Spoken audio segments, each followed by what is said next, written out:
video will be about just some odds and ends about working in GeoGebra that may be useful to you. First one we'll look at is if you go to Tools, you've got a lot of things you can put on a graph and work with, but one thing that I think is quite useful is the text. So if I choose that, I can add text, so it could be very important for things such as on the axis to label them. So this one, pretty straightforward. So horizontal distance or something like that, and could state in meters. And then something like that if you want. I can put in a title.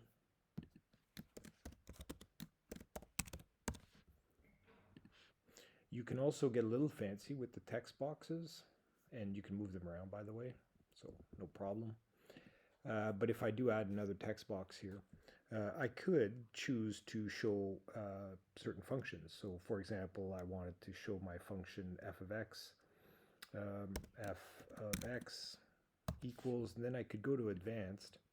You'll notice here you've got different things. You can get into some fancy, you could use some fancy notation, but the GeoGebra symbol here shows you all the objects that you have on your graph. So if I choose f, the function f, like that, notice it's now listed here. And if it were to change for whatever reason, this function, that text box there would actually correct itself. So if I, for example, just go to move, if I change some of these points, you'll see that the function is changing also. So that's one nice feature there. Another thing to look at is you can label these things. So some of you may be getting labels for these buttons or functions, and some of you may not. If you right-click on any object and go to Settings, you could choose to show the label, and you have some options there. Caption is you can create your own, but name and value, for example, will give you something like this for the function. It'll actually state the function. Sometimes a little hard to see, but that's another way to kind of get your function shown. Of course, if you don't like the color, like I don't like that one, I can change the color, change the style of my whatever I've clicked on. This is the line.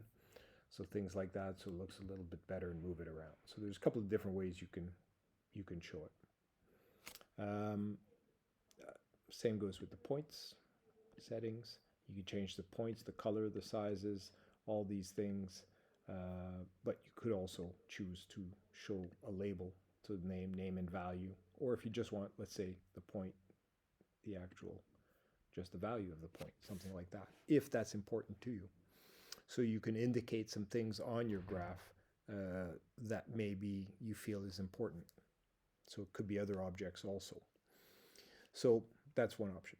Another one is if you go to the settings, and you can access that some different ways, but basically it's this symbol. Even if I was right-clicking on an object, I can get the settings.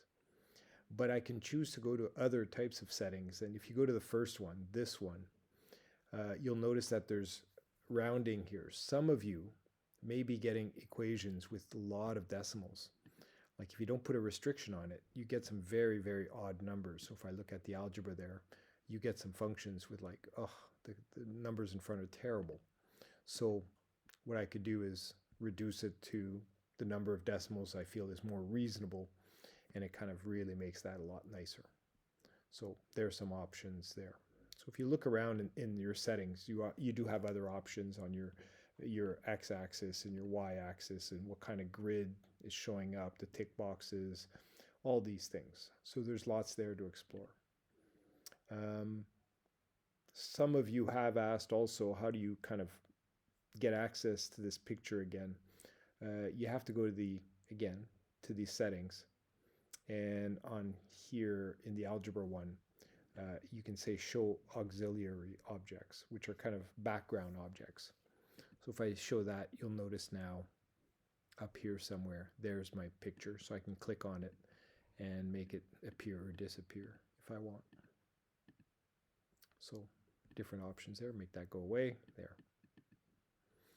Anyway, there's some more nice features for you.